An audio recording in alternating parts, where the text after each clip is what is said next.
সুবিধা প্রথমেই এই সময় অনলাইনে আপনাকে স্বাগত। এবং যে রাজনীতি এখন ইতিমধ্যেই চলছে এবং 2026 বিধানসভা নির্বাচন সামনে চলে এসছে, এবং সেই জায়গা থেকে দাঁড়িয়ে একটা সিরিয়াস কোথাও একটা মুড তৈরি হয়ে গিয়েছে রাজ্যের। কেননা বিভিন্ন রকম রাজনৈতিক বক্তব্য, পাল্টা বক্তব্য ইতিমধ্যেই তৈরি হয়ে গিয়েছে। তবে সেটার আঙ্গিক থেকে একটু আলাদা শ্রমিক ভট্টাচার্য, আপনি কি খুব গম্ভীর বা আপনাকে খুব সিরিয়াস? না, আমি আনন্দ করে পার্টি করি। অনেকেই বলে আমি নাকি কোনো ব্যাপারই সিরিয়াস নই।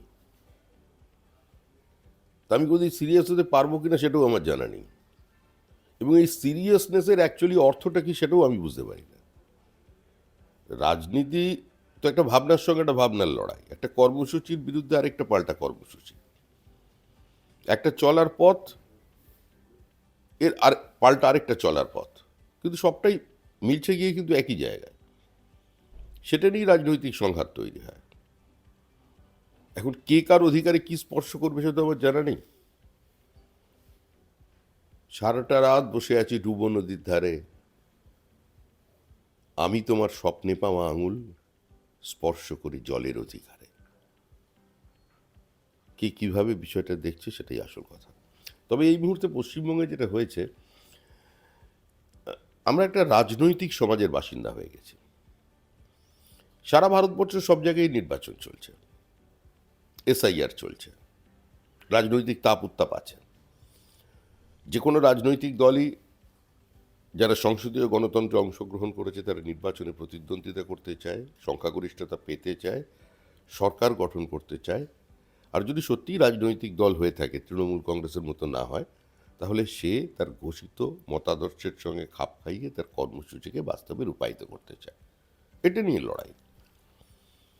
তো সেই লড়াই তো রক্তাক্ত হতে পারে না। বিহারের নির্বাচনে দেখলাম কোনো মৃত্যু আছে, থান কাপড় বিতরণ আছে, বাইক বাহিনী আছে, বুথ দখলের অভিযোগ আছে।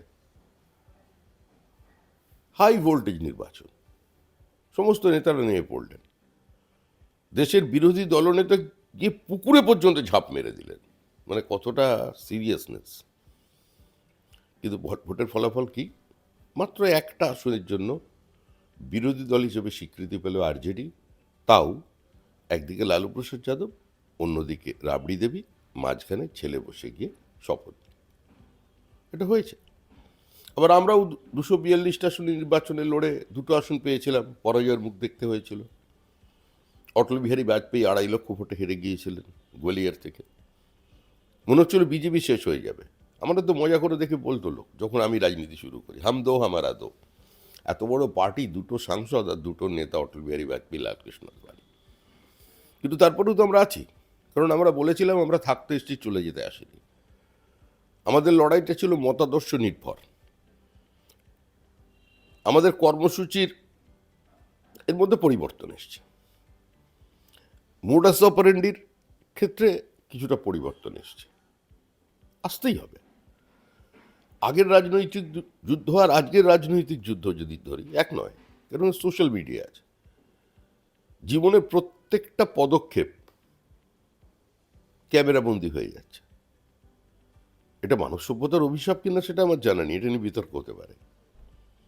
এখন নেতাদের জন্মদিন পালন হচ্ছে, আমার মতো একটা ব্যাকা ধরার লোক, তারও দেখি জন্মদিনের কেকের একটা ছবি বাজারে চলে গেছে, বাড়িতে লোক কেক নিয়ে চলে আসছে। আবার কিছু কিছু জায়গায় বড় বড় হোর্ডিং দেখছি জন্মদিনের শুভেচ্ছা। তো এই সব মিলে ব্যবস্থাটা রঙিন, কিন্তু ভিতরটা রক্তাক্ত, ক্ষতবিক্ষত। এটা কাম্য নয়, কোনো সুস্থ সভ্য সমাজে কাম্য নয়। আমি বারবার বলছি যে today's religion is democracy and today's politics is development. আজকের প্রজন্মের কাছে আমরা যদি এখন এই রুসো, ভলতেয়ার, মন্তেস্কু করতে যাই, কিংবা ফ্রেঞ্চ রেভলিউশনের কথা বলি, কাউন্টার রেভলিউশনের কথা বলি, কিংবা এদিকে বলসেভিক রেভলিউশনের পরে স্তালিনের উত্থান, তার সঙ্গে ট্রটস্কির দ্বন্দ্ব, বাড়িতে একটা সামনে 10 ক্যাপিটাল সাজিয়ে রাখা এবং সেটা নিয়ে ঘন্টার পর ঘন্টা চর্চা, এটাই প্রজন্ম চাইছে না। এই প্রজন্ম আজকের নিরিখে তার অতীতটাকে দেখতে চাইছে, এবং এটা একটা খুব পজিটিভ, সদর্থক দিক। ব্যস্ততার মধ্যে, কেননা বিভিন্ন সময় রাজনৈতিক কর্মসূচি থাকছে, প্রধানমন্ত্রী আসছেন, অমিত শাহ আসছেন, এই পরিস্থিতির মধ্যেও কি যে বই প্রেমী যে শ্রমিক ভট্টাচার্য, যেটাতে মানুষ আপনাকে অনেকেই জানে, অনেকে জানে না, আপনার কবিতা পাঠ করা, আপনার কবিতার ভালো লাগা, ভালোবাসা, এইগুলো সম্পর্কে জানে, সেগুলো সময় পাচ্ছেন? না, এখন অবশ্যই সময় কমে গেছে। গত 6 মাস কোনো থিয়েটার দেখিনি।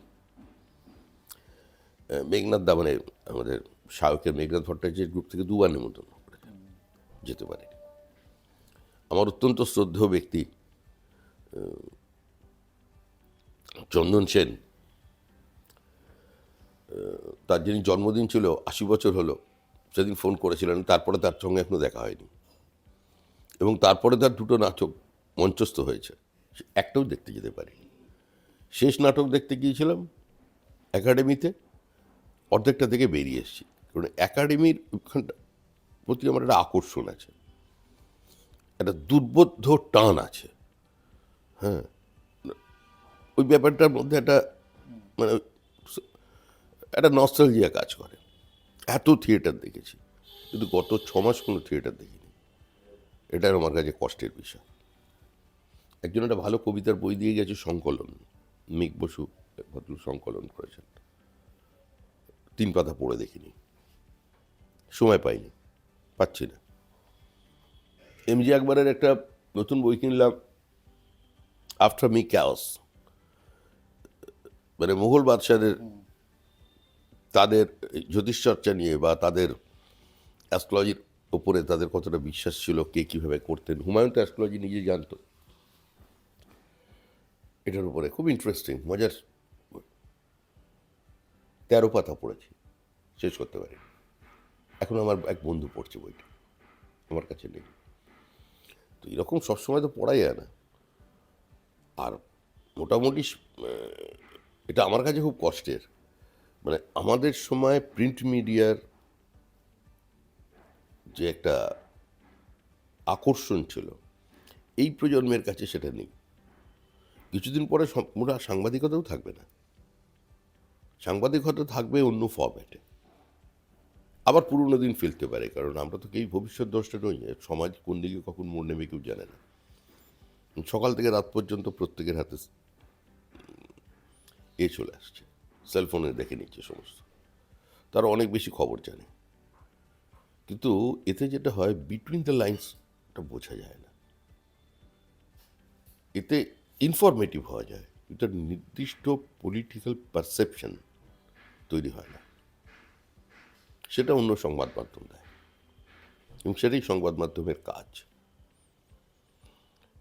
একজন সাংসদ আমাদের তৃণমূলের, তিনি দাঁড়িয়ে বলে দিলেন সারা ভারতবর্ষের মিডিয়া বিক্রি হয়ে গেছে।